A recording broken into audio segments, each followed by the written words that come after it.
Nosotros hace como unos 5 años atrás, más o menos, si no me equivoco, con la presidenta Bachelet, presentamos una propuesta, era por las mujeres cuando se les moría el marido y la mujer quedaba con la mitad de la pensión, que son las mujeres más pobres, que actualmente son los adultos mayores que tenemos en todas nuestras comunas, y siguen quitándole la mitad de la pensión, que ninguna ONG, nadie ha hecho un estudio a eso. Lo que nosotros presentamos fue un pequeño y ahí quedamos. Nadie los tomó en cuenta, fuimos un grupo inmenso de gente que trabajamos en eso. Me gustaría saber si acaso hay una información sobre esto. Gracias.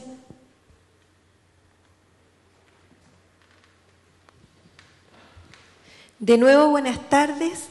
Mi nombre es Verónica Illanes Ulloa, represento a la comuna de Puente Alto, soy vicepresidenta de la Unión Comunal y mi pregunta es hacia la señora Carolina Carrera. La verdad es que son 3 preguntas en una. ¿Por qué demora tanto el votar las leyes? Esa es la primera. Segundo, ¿cuál es la verdadera realidad de las cámaras? Me refiero a la de diputados y a la de senadores. Y la tercera pregunta es si con la ley de transparencia no se puede impulsar el mecanismo para agilizar estas votaciones. Gracias.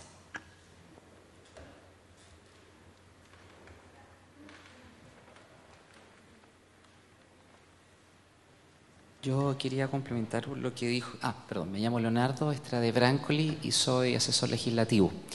Respecto a lo que dijo Carolina Carrera, me gustaría complementar una cosa. Sucede que hay muchos proyectos de ley, da lo mismo si son por iniciativa parlamentaria o si son por iniciativa del Ejecutivo. La Comisión de Constitución está recargada con proyectos de ley y generalmente no se le otorga la preferencia a los temas de género. Entonces, esos empiezan a ser relegados. Este problema es especialmente agudo en el Senado, porque no hay comisión de familia. Al haber comisión de familia en la Cámara de Diputados, aunque pasen después a la Comisión de Constitución, hay un trámite de mayor rapidez. Por eso que se produce un cuello de botella, como decimos en Chile, muy fuerte, sobre todo en el Senado. Aún así, hay muchos proyectos que se demoran mucho. El caso del régimen matrimonial lleva 16 años de tramitación. Eso es el caso del nuevo régimen matrimonial.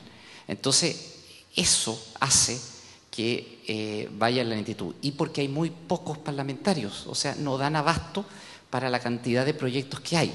Entonces, el tema de género se relega. Igual a veces se pone en el tapete, pero cuesta muchísimo. Eso como un complemento a lo que dijo Carolina Carrera. En cuanto a lo que dice Gonzalo, yo lo comparto en un 100%. O sea, yo creo que aquí hay una desigualdad de género brutal con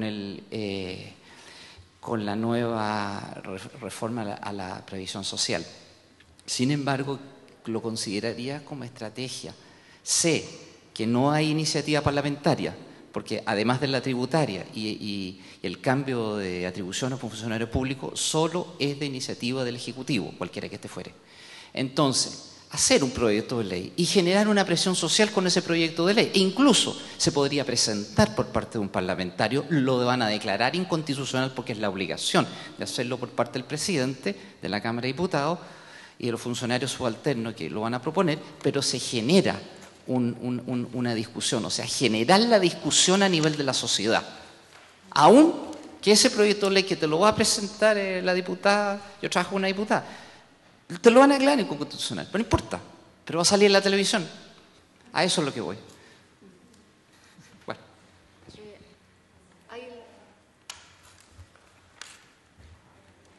Atrás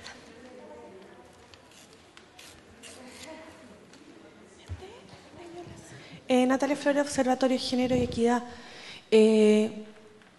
Quería preguntarle a Gonzalo si nos podría contar un poquito más, porque como parece que por el tiempo nos extendimos más en el estudio, cómo había sido la participación y la recepción, un poquito ahondar en el espacio del Congreso directamente en la Cámara de Diputados y Diputadas, y cómo evalúas tú no solamente la llegada ahí y la recepción de ellos o ella, sino especialmente la articulación del trabajo de Senda con las organizaciones sociales para poder llegar a establecer una estrategia en conjunto y llegar ahí. Eso. René Castro, quisiera compartir tal vez alguna experiencia vivida en algún proceso legislativo de una ley que fue bastante importante, por lo menos al término del gobierno de la presidenta Bachelet, como fue la ley 20.418. Me tocó vivir todo ese proceso trabajando en el Ministerio en esa época y fue muy interesante y justamente comprobar algunas cosas que Carolina señaló. Y la impresión, y desgraciadamente no muy favorable, que me quedó de ese proceso es que los parlamentarios se representan a sí mismos. Cuando cada parlamentario fundamentó su voto, por lo menos en la Cámara de Diputados, recuerdo, cada uno representó lo que él opina en lo personal. No cabe duda que ahí por su voto se cruza con los hegemonismos religiosos y con otras cosas bastante subjetivas. Pero eso desgraciadamente, y eso curiosamente cuando uno vio la votación que ese proyecto obtuvo, pero había un precedente muy interesante que fue justamente el pildorazo que ocurrió como reacción de la sociedad civil ante la brutalidad del fallo del Tribunal Constitucional en su momento. Dicho eso, lo segundo que percibo es, y ahora ya como sociedad civil y fuera de las estructuras de gobierno, creo que el movimiento estudiantil lo que nos ha mostrado claramente ha sido un poco esto, o sea, la crisis de representatividad. Y esto yo creo que, como lo insinuó por el senador Girardi, ojalá que sea el punto de partida o se profundice este proceso. Yo recuerdo años atrás haber estado en algún evento en Naciones Unidas y un cientista político norteamericano decía exactamente eso, o sea, ya va siendo hora que los políticos entiendan que la ciudadanía es algo más que el derecho a voto. Y esa es la capacidad de que efectivamente el poder político tenga la posibilidad de representar lo que los ciudadanos tienen y no solamente anteponer sus particulares visiones. Y tal vez en otro contexto también fuera del país he escuchado a un ministro de Salud, en Argentina en este caso, actual embajador acá en Chile por lo demás, cuando él decía el debate si más Estado, menos sociedad civil o viceversa, no es necesario, si lo que se requiere es un mejor Estado y una mejor sociedad civil. El tema es que la asimetría, por supuesto, son enormes. Y termino tal vez con una reflexión muy potente que hizo Gabriel Salazar hace un par de semanas atrás, cuando señalaba justamente que se visualiza poco interés en el mundo parlamentario probablemente por cambiar el actual sistema binominal que finalmente permite mantener esta elección digital prácticamente, o sea que se eligen siempre uno de cada lado. Creo que ojalá que la ciudadanía como ciudadanía podamos organizarnos y tener una voz más potente en estos temas.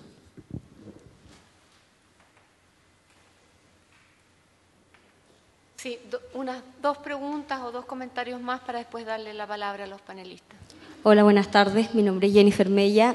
Soy activista feminista lesbiana muchos años y me interesa sobre todo el tema de género, de poder rescatar la relevancia de este tipo de seminarios y finalmente sacar como una de las conclusiones qué es lo que se necesita para que finalmente el tema de género tome la relevancia y la centralidad que se merece para poder establecer tanto leyes de cuotas o avanzar en el tema de una verdadera igualdad más material que formal, que es la que hemos avanzado en los últimos 20 años.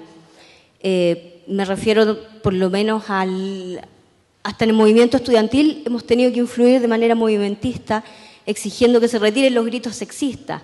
Entonces es la periferia siempre el tema género que ha estado instaurado, o sea, no se ha podido establecer una centralidad, la importancia que se revela. Entonces, en ese sentido, ¿cómo es más relevante avanzar en el entendido de que son limitadas las capacidades, la fuerza, la cantidad de ONG, y como decía Gonzalo, los recursos que existen para poder avanzar por las propias mujeres? Porque hemos visto muchos años que otros movimientos, como nosotros nos plegamos, no se pliegan de la misma manera. La próxima semana hay una marcha a la que esperamos puedan convocarse a lo mejor los distintos movimientos de los cuales hemos estado participando durante todo este año. Pero finalmente, ¿qué es importante? Seguir rescatando el tema de la maternidad, seguir atacando el tema del postnatal, el poder rescatar nuestros derechos sexuales y reproductivos, midiendo también nuestras capacidades y nuestra fuerza para poder poner el tema de género como un eje central en el desarrollo, más allá de que podamos volver a tener una presidenta mujer. ¿Qué va a hacer esa presidenta mujer y qué va a representar para la mejor calidad de vida de las mujeres cuando jubilemos, por ejemplo?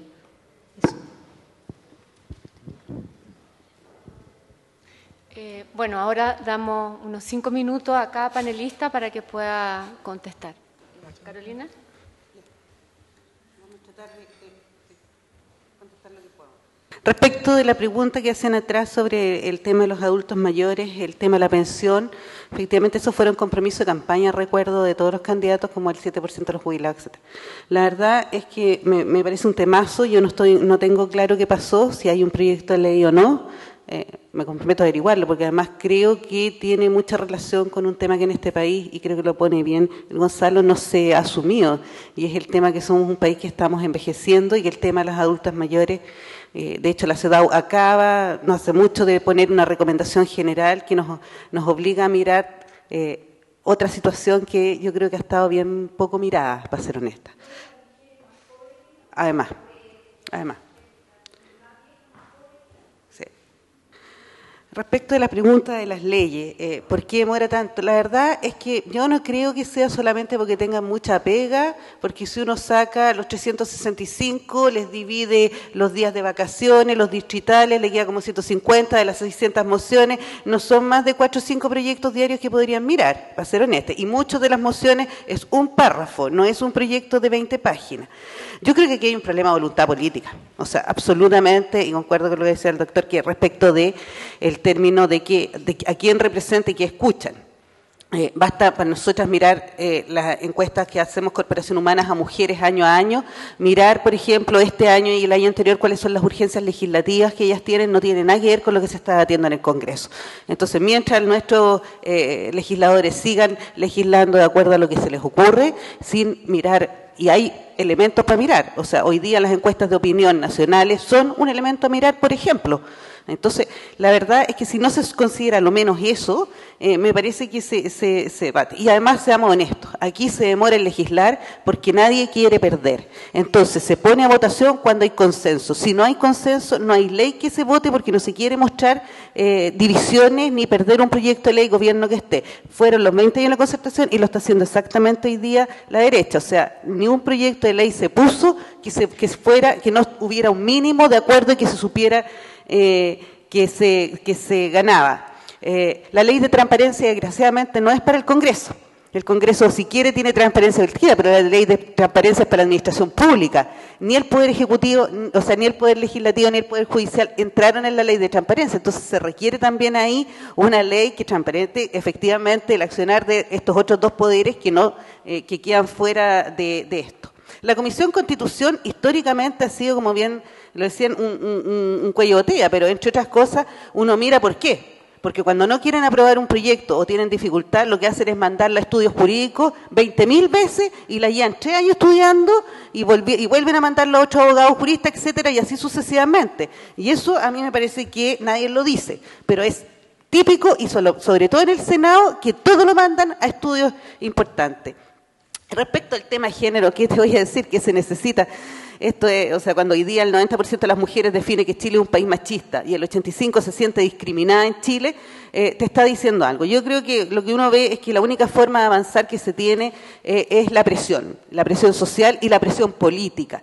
Y es decir, somos más las que votamos, estamos teniendo voto de género. Cuando la encuesta de opinión de las mujeres dice que la única persona que tienen para candidata es la presidenta Bachelet y le sigue con un 53% en mención espontánea y le sigue Goldberg con un 15%, algo está mostrando eso. Entonces yo creo que aquí el tema es que las mujeres se inscriban en los registros electorales mayor que los hombres. Yo creo que tenemos una votación distinta a los hombres, somos más, votamos más, anulamos menos. Este es un voto, a diferencia del resto de los países de Latinoamérica, que se puede estudiar porque tenemos locales separados de votación.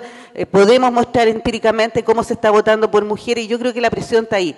Cuando uno ve las campañas electorales en este país, la última campaña electoral fue la primera campaña donde los temas, entre comillas, valóricos se jugaba la campaña. No hubo nadie que no pudiera referirse al tema de la violencia, no hubo nadie que no pudiera referirse al tema del aborto y de la participación política, más allá de las posiciones de los candidatos. Gracias, Carolina. Gonzalo. A ver, la pregunta bien puntual sobre lo que yo entendí, las pensiones de viudez que eran, no sé exactamente cuál es, aquí hay que tener en... Sí. Lo que pasa es que nuestro sistema hay que entender que es un sistema que está viviendo el sistema antiguo y el sistema nuevo. En el sistema nuevo, a la vez, es un sistema que hay gente que ha firmado rentas vitalicias y otra que está por retiro programado, que no vamos a alcanzar a analizarlo. Dentro de la renta vitalicia, esto es como ir a un mall. Hay no sé cuántas compañías de seguro que ofrecen renta vitalicia y la arman a la medida de la persona. Y ahí muchos de los factores van a depender de la edad del cónyuge, de cuántos hijos tiene, hay muchos elementos. Entonces es difícil poder dar una opinión. Y esa es una de las esencias que hace que cueste reclamar en esto. Porque hoy día nos dividieron a todos, que cada individuo tiene su propio sistema individual con elementos propios, que es real, y eso hace que finalmente cuando se reclama dicen, no, bueno, el caso este es distinto a este, hay que distinguir y hay que distinguir, y te van dividiendo y dividiendo y dividiendo. Para poder analizar así un tema más concreto, yo te sugiero que me puedas enviar un correo o algo para poder ver de qué se trata en realidad. Pero en general es un sistema que a todo el mundo, o sea, a los más altos ingresos, entrega muy malas pensiones. O sea, esto es parejito para todos. Obviamente, entre 35 y 40% de su último ingreso puede parecer que una pensión de 400.000 pesos a alguien que ganó toda su vida 300.000 sea muy alta, pero a alguien que ganaba 1,8 millones le va a parecer igualmente mala en realidad. Sobre cómo fue la realización de este estudio, cómo se llegó al Congreso, cuál fue la acogida. Bueno, este estudio partió siendo entregado a la Biblioteca del Congreso, a los que estudian en la biblioteca, los profesionales que tienen, que son abogadas principalmente, y en donde la respuesta inmediata, después de tener los 10 días de estudio, fue que el estudio estaba mal hecho, que no había tal discriminación, y entregaron un informe para señalar que no existía. Eso fue aproximadamente en octubre del año pasado. Donde argumentaban, bueno, efectivamente lo que hicieron fue poner que no tomaron en cuenta la expectativa de vida, que era como lo que discrimina. Entonces quitaron el elemento que discriminaba y sacaron en conclusión un informe que no había tal discriminación. Eso se le presentó a alguna diputada. En ese momento presidía la Cámara la diputada Sepúlveda. Se le explicó el tema y ella, junto a otra diputada, la diputada Girardi varias, le produjo indignación, que es lo que generalmente genera en la mayoría de las personas que se le presenta. Y finalmente tuvieron que, se les presentaron todos los errores, Sendal hizo la indicación de todos los errores cometidos, que eran muchos, a personas bastante con un buen sueldo y que están dedicados a eso, se supone tiempo completo, cometieron errores muy garrafales de suma y resta en realidad, y finalmente tuvieron que sacar un estudio a comienzo de noviembre en donde aceptaban eso todo, y en donde validaban efectivamente que habían cometido un error, y el otro estudio quedó invalidado y se validó. Eso permitió, que fue una estrategia que nosotros usamos, porque una de nuestros temas, que lo presentó Carolina, era cómo uno valida los estudios. Porque finalmente lo que hacían los diputados de derecha, le pedían un informe a Libertad de Desarrollo y le mandaban decir, no, si estos son sobre ideologizados, todo eso es falso. Y ya ellos decían, está bien, es falso. Y le pedían porque uno puede pedir el informe a quien quiera en realidad. Y cada parlamentario se hace asesorar y presentan distintos informes, y muchos informes eran absolutamente tramposos, faltando a la verdad, etcétera, pero igual quedaban ahí y los parlamentarios lo asumían, porque hay un tema ideológico de a quién tú validas. Y por eso se recurrió a la biblioteca, en donde se supone están los profesionales contratados por el Congreso y con los cuales uno podría entrar en un diálogo de corregirlo. Y por eso se eligió esa estrategia como entrada, de que ellos tuvieran que validarlo, y lo terminaron validando. Después se ha tenido una serie de encuentros con parlamentarios y con parlamentarias explicándole, en donde ahora último yo vi por la prensa en realidad, que no sé si a raíz de esto otro, hay un proyecto de acuerdo, hay varios proyectos de acuerdo en donde los parlamentarios conocen esta situación. Recién la diputada Sá me dijo, no, yo soy parte, yo firmé, todo, pero no se hace nada en realidad, eso es la verdad. ¿Por qué no se hace nada? Uno puede tener varias explicaciones. Una tal vez es que si uno pondera la cantidad de dinero que manejan las AFP, o sea, el fondo de pensiones que es nuestro, hoy día alcanza más de los 150.000 millones de dólares. Mucha gente dice, como mi mamá siempre me dice, ya tanta plata, a mí ya después de una cantidad de dólares es casi lo mismo. Pero si uno ve que el Producto Interno Bruto chileno es del orden de los 200.000 millones de dólares, estamos hablando que la AFP es un Estado paralelo. Es un Estado con la misma capacidad económica paralela, pero que no tiene ministerio y no tiene nada. Si uno a la vez ni rinde cuenta, y si uno a la vez también ve que las campañas de los parlamentarios, hay donaciones secretas, que es un proyecto que se presentó en su momento y que casi ningún senador, todos lo rechazaron. Yo en esa época asesoraba al senador Navarro y lo presentamos y ninguno estuvo de acuerdo. Uno se da cuenta por qué no quieren en realidad. Lo más probable, uno no puede afirmarlo, pero hay harta probabilidad de pensar que a la mayoría de los parlamentarios las campañas se las pagan la AFP. O sea, es bastante probable.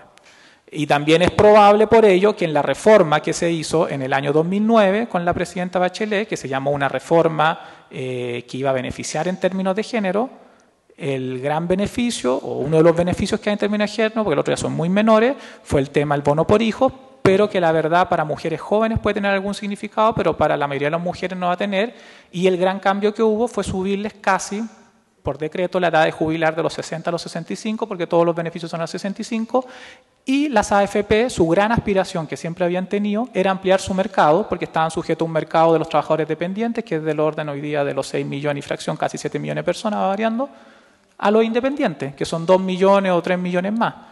Y lo lograron. Hoy día, a partir del 2012, el próximo año, ya todos los trabajadores independientes con boleto honorario, comienza un sistema que es gradual hasta el 2015, hasta el 2018, pero van a ser obligados. Finalmente es una reforma que el gran ganador o la gran ganadora fueron nuevamente los sistemas privados, porque se liberaron de todo el peso que podía generar esta movilización social, que era la indignación que produce a las personas que han cotizado, que al momento de ir a ver si tienen jubilación, su jubilación finalmente se traduce en que le dicen se jubiló, pero no tiene nada de dinero porque los costos de administrar su fondo fueron tan altos que todo lo que usted cotizó, que era tan poquitito, le alcanzó simplemente para pagarle a la AFP y a usted le quedó, le vamos a dar durante 10 meses 30.000 pesos y ahí está su jubilación y se acabó. Y ese modelo no se modificó en nada. Entonces creo que yo estoy de acuerdo en que el tema para generar cambio en esto es presión social, pero es un tema que es bastante difícil de generar presión social porque es un tema que recién le comienzan a tomar el peso generalmente las personas sobre los 50 años. Y en general las personas que más se movilizan o más están dispuestas son las personas más jóvenes. Y este tema no lo ven como un tema relevante, no lo ven como un tema importante, ni les llama la atención. Y a la vez las personas que más les llama la atención, que son los que ya están sobre los 65 años, en general están bastante cansados y les cuesta salir y no les da ya las ganas o se han movilizado muchos años. Si no es casualidad que hoy día tengamos 800.000 personas que están absolutamente estafadas, que son los jubilados, cada vez que uno hable con ellos están absolutamente indignados, pero no se logran juntar para salir todos a protestar. Es un tema complicado que yo creo que hay que seguir dándolo. Nuestro objetivo es que hay muchas organizaciones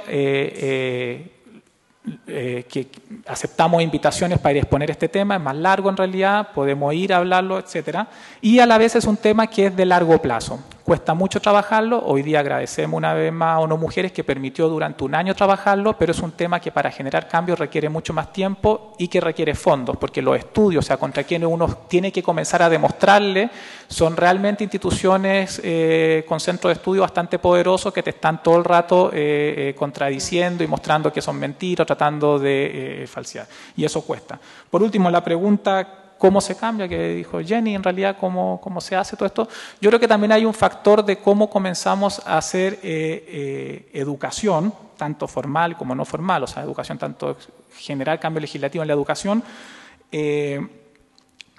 para avanzar en cómo se analizan los temas con una mirada de género. O sea, aquí uno puede hacer un estudio muy bien hecho, absolutamente con una mirada, sin una mirada de género, con una mirada machista. O sea, hay diferentes formas de hacerlo y los estudios igualmente van a ser válidos, si los estudios finalmente dependen. Entonces, mientras no hay un cambio en que hay una conceptualización de que el trabajo, los estudios, la investigación, los diferentes actores, tiene que ser incorporada esta mirada de género, pero esta mirada de género tiene que estar incorporada desde la etapa escolar, en realidad, para que se vaya incorporando en todas las áreas de manera transversal, porque es la única manera de ir entendiendo, va quedando una manera reducida de ver las cosas, en realidad. Y es lo que pasa hoy día, en realidad, en donde uno presenta un estudio y el otro te presenta otro, en realidad, y ambos estudios, de acuerdo, porque todos los estudios finalmente se basan en ciertas premisas, ciertos pilares, y si los pilares son absolutamente diferentes, los estudios van a tener conclusiones diferentes también, muchas veces. Bueno, eso. Bueno, muchas gracias. Invitamos a pasar a Teresa Valdés y Valeria Ambrosio para cerrar el seminario.